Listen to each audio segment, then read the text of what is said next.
This channel does not promote any violent, harmful, or illegal activities. All content provided by this channel is meant for an educational purpose only. দেবীপক্ষ তবে এক অন্য দেবীপক্ষের সূচনা উৎসবের নয় দ্রোহের। যেমনটা junior ডাক্তারেরা লিখেছিলেন গত রবিবার ধর্মতলার রাস্তায়, মশাল হাতে তারা জানিয়ে দিয়েছিলেন নিহত চিকিৎসক বিচার না পেলে তারা উৎসবে ফিরবেন না। তেমনটাই হলো। উৎসবের আবহে ফের রাত দখল হলো মহালয়ার ভোরও। পথে নামলো নাগরিক সমাজ। Fair and bright night and day cream, ত্বক থাকবে ব্রাইট সারাদিন, পলিউশন ফ্রি, ঠিক যেন রাতের ফোঁটা সাদা ফুল। সারাদিন হ্যাপি ব্রাইট স্কিন। পাশে আম জনতা, শুধুমাত্র শহর কলকাতা নয়, জেলাতেও প্রতিবাদে সামিল হন জনসাধারণ।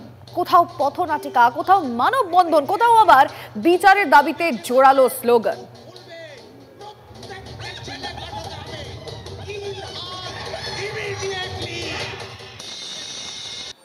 যাদবপুর থেকে শুরু করে জেলা সমস্ত জায়গায় রাত দখল থেকে ভোর দখল। কোথাও আমরা দেখেছি পথনাটিকা, কোথাও বা গান, কোথাও বা কবিতার মধ্যে দিয়ে প্রতিবাদ।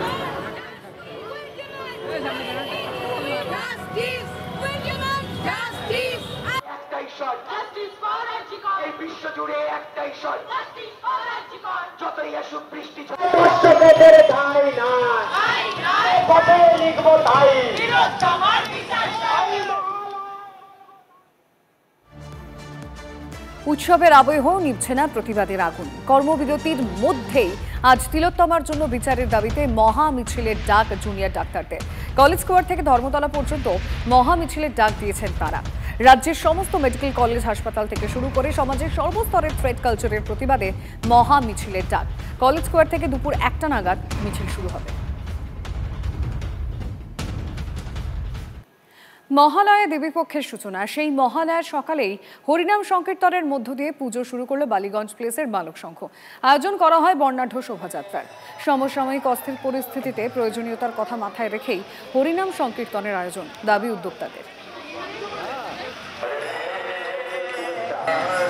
আজকে এই মহালয় পুণ্যতিথিতে আমরা সবাই মিলে যে পরিস্থিতি চলছে সেখান থেকে বেরিয়ে সবাই মিলে একত্র হয়ে হরিনাম সংকীর্তন করতে বেরিয়েছি সকালবেলা প্রভাত ফেরিতে।